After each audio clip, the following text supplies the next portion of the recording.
આપણે લાંબુ ચર્ચા નહીં કરીએ. સૌપ્રથમ મારું નામ મયુર, હું રાજકોટ જ રહું છું. જુનાગઢ કૃષિ યુનિવર્સિટીનો વિદ્યાર્થી છું. 2011 અમારા શિક્ષકોને કેવીકેના બધા જૂના સ્ટાફને જોઈને ખૂબ આનંદ થયો. ખેતીવાડી શાખા, ખેડૂતો અને ખેડૂત માતા બહેનોને પણ આટલી સંખ્યામાં જોઈને ખરેખર ખૂબ ખૂબ આભાર.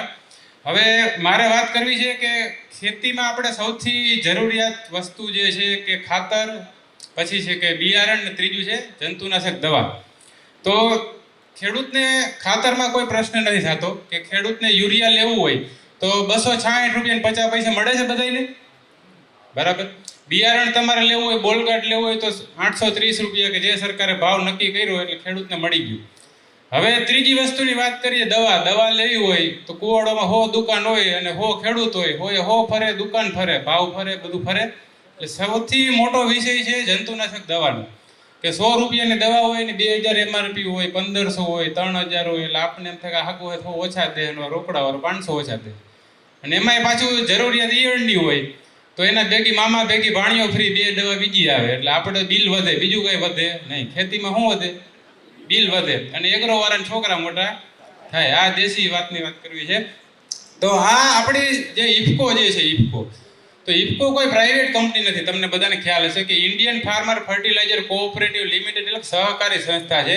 એટલે કે ભારતના ખેડૂતોની સંસ્થા છે અને તમે એના માલિક છો. તમને એમ થાય કે અમે કઈ રીતે માલિક? તો અમુક ખેડૂતો કુવાડવા મંડળીના સભાસદ હશે, તો કુવાડવા મંડળીને તપાસ કરજો કે ઇફકોના એની પાસે ઉદાહરણ તરીકે લાખ રૂપિયાના શેર હોય ને તો દર વર્ષે આપણે 20% ડિવિડન્ડ એને આપતા હોય, એ તમને આપતા હોય. આવું આપણે 20 વર્ષથી કરી છે. હજી આવતા 50 વર્ષ સુધી 20% ડિવિડન્ડ ખેડૂતને આપશું એટલે તમારો પૈસો તમને પાછો મળે. તો હવે ખેડૂતને એ સંસ્થાઓમાંથી લેવાનો ફાયદો શું? આજે અમૂલ છે ને તો એ પણ બીજા નંબરે આવે છે વર્લ્ડની અંદર, કે ઇફકોનો ફર્સ્ટ પહેલા નંબરની સંસ્થા છે જે સહકારી સંસ્થા છે, કે ખેડૂતલક્ષી કામ કરે છે અને જે નફો થાય એ ખેડૂતોને પાછો આપવાના આપણા પ્રયત્નો હોય. એ સિવાયના આપણા ઘણા પ્રયત્નો છે. તો 2015માં ખેડૂતો અને ડિરેક્ટરો પછી બધાની ભલામણથી કે સાહેબ બધું બરાબર, ખાતર બરાબર, વોટર સોલ્યુબલ ઓકે, હવે દવાનું તમે કંઈક કરો, કેમ કે ખેડૂતનો સૌથી મોટા માથાનો દુખાવો હોય તો દવાનો છે. તો આપણે ઇફકો પાસે તમને ખબર છે કે ખાતરના કારખાના છે, દવાનું એ કંઈ કારખાનું છે નહીં. તો ઇફકોએ શું કર્યું કે મિત્સુબિશી કોર્પોરેશન, પાછળ તમે જોશો ઇફકોની પાછળ MC લખ્યું છે, એટલે કે મિત્સુબિશી કોર્પોરેશન જાપાનની સંસ્થા છે કે જે વર્લ્ડ લીડર. તમે ઇફકોનું ટર્નઓવર 50,000 કરોડનું છે, આનું 5 લાખ કરોડનું ટર્નઓવર છે. ધાનુકા જેવી કંપની કદાચ ટર્ગસ ઉપર હોય ને તો પાછળ વાંચજો નિશાન કેમિકલ લખ્યું છે કે મોટા ભાગની ટેકનોલોજી જાપાનથી જ આવે જંતુનાશક દવાની અંદર. બાકી અમુક ચાઇનાથી આવે, પણ ચાઇનાની તો આપણે બહુ વાત કરવી નથી કે એની શું ક્વોલિટી હોય, એની કોઈ કમ્પેરિઝન નથી. એટલે ખેતીની અંદર સૌથી વધારે ટેકનોલોજી જાપાનથી આવે છે. અને મિત્સુબિશી કોર્પોરેશને આપણી એને ભાગીદારી કરીને દવા વેચવાનું શરૂ કર્યું 2015માં, એટલે કે 10 વર્ષ થયા. તો ઇફકોને શું કામ એને પાર્ટનર બનાવી? બીજી દુનિયાની કંપની હતી, એને એકઈને પાર્ટનર ન બનાવ્યું. કારણ એક જ હતું કે એને ધંધો કરવો તો પ્લસ ખેડૂતના હિતને ધ્યાનમાં રાખવું, તો ખેડૂતને મારી નહોતો નાખવો એમ. એની આગળ વાત તમને ઉદાહરણ સાથે કરીશ. તો તમારે આ જંતુનાશક દવાઓ, જો કે ભારત સરકારનું આપણે સમર્થન આપીએ છીએ કે ભાઈ પ્રાકૃતિક ખેતી તરફ ખેડૂતો વળે, કેમ કે આપણી જમીન છે દિવસે દિવસે મરતી જાય છે.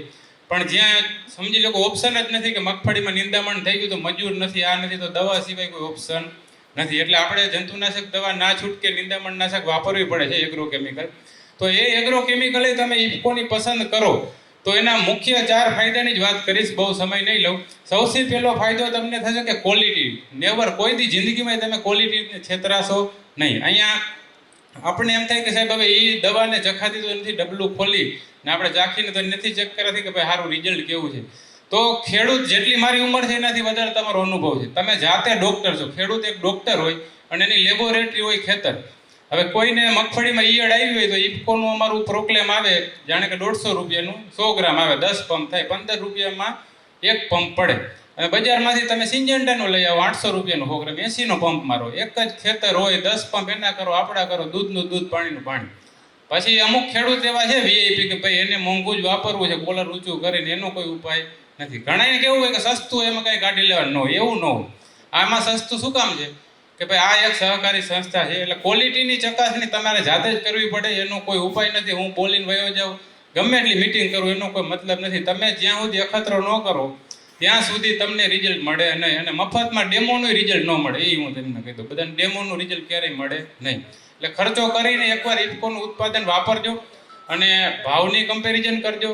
ઘણાઈને 50 વીઘા જમીન હોય તો 2 લાખની દવા થતી હોય. એ જ ટેકનિકલ જે સાહેબે કીધું કે મેન્કોજેબ છે, એજોસ્ટ્રોબિન છે, એ આપણું વાપરો ને તો મિનિમમ 40% પૈસા બચે. બાકી મગફળીનો ભાવ સરકાર નક્કી કરશે, કપાસનો ભાવ એ સરકાર કરશે. આપણે શું કરી શકીએ? આપણે કરી શકીએ ઉત્પાદન ખર્ચમાં ઘટાડો, બીજું કાંઈ આપણાથી થાય નહીં.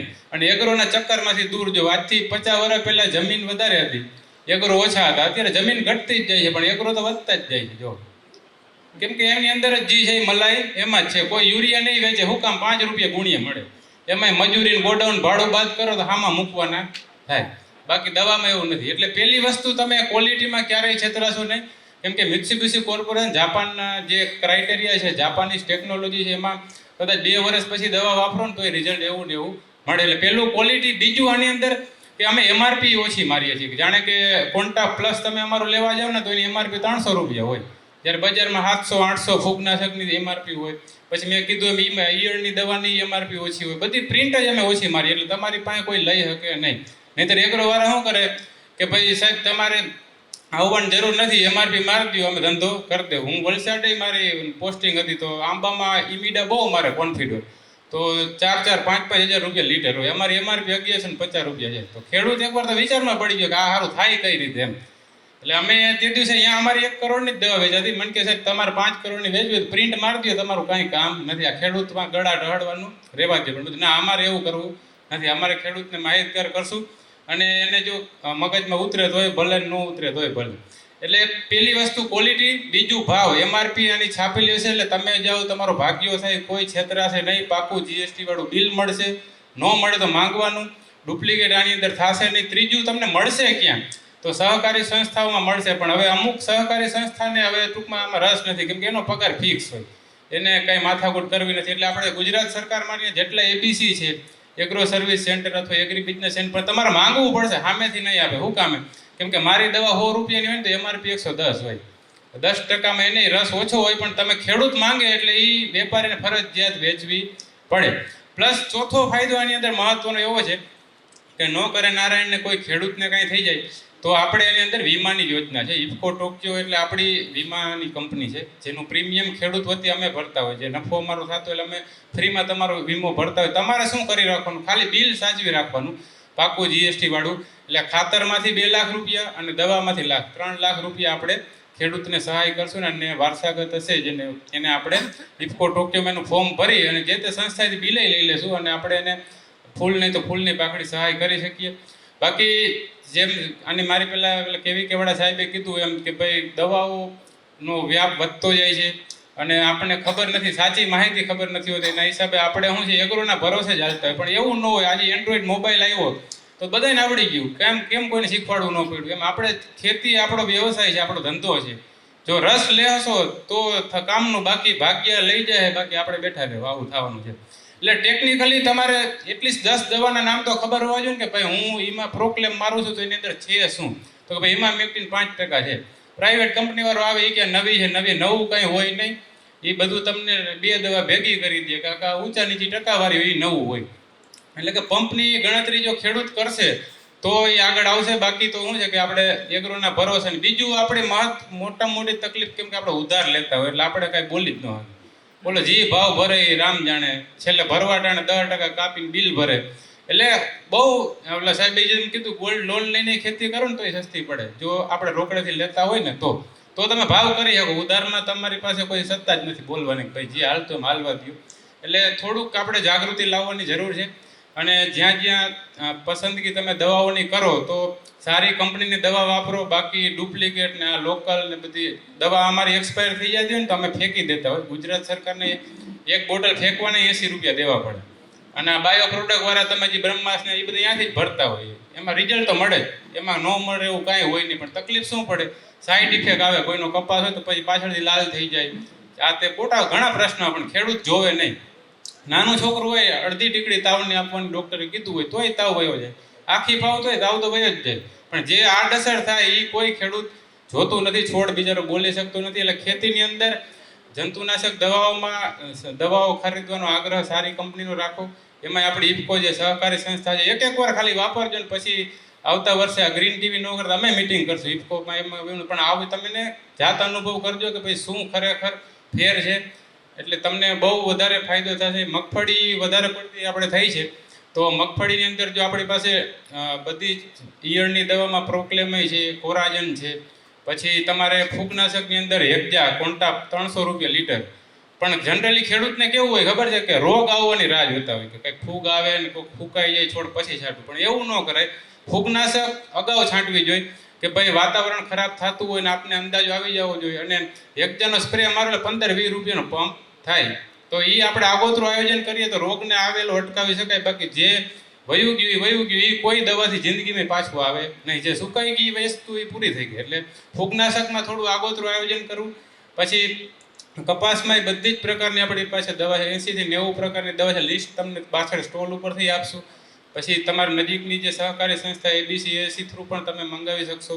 અને અમને એવું હોય તો કહેજો, તમારા ગામમાં આવીને મિટિંગ કરશો. અમારી ઇફકોમાં એવું ન હોય, અમે ગમે એટલી મિટિંગ કરો. ખેડૂતને રસ હોવો જોઈએ. મેટોડા છે, પડદરી છે, લોધિકામાઈ છે, તો તમારે માંગવું પડશે ABC કે એગ્રો સર્વિસ સેન્ટર વાળા ભાઈ મને ઇફકોની દવા દે. ઘણી વાર એમ કે સપ્લાય નથી, ફલાણું નથી, પણ તોય તમારે થોડું વજન દઈને કહેવાનું, જેથી કરીને તમને જાતને ખબર પડશે કે ભાઈ કેટલી વસ્તુમાં શું થતું હોય છે. પછી બીજા તમારા કોઈ પ્રશ્ન હોય તો છેલ્લે અમે અહીંયા જ છીએ. હજી ઘણા બધા વક્તાઓ છે આપણે સાંભળવાના છે.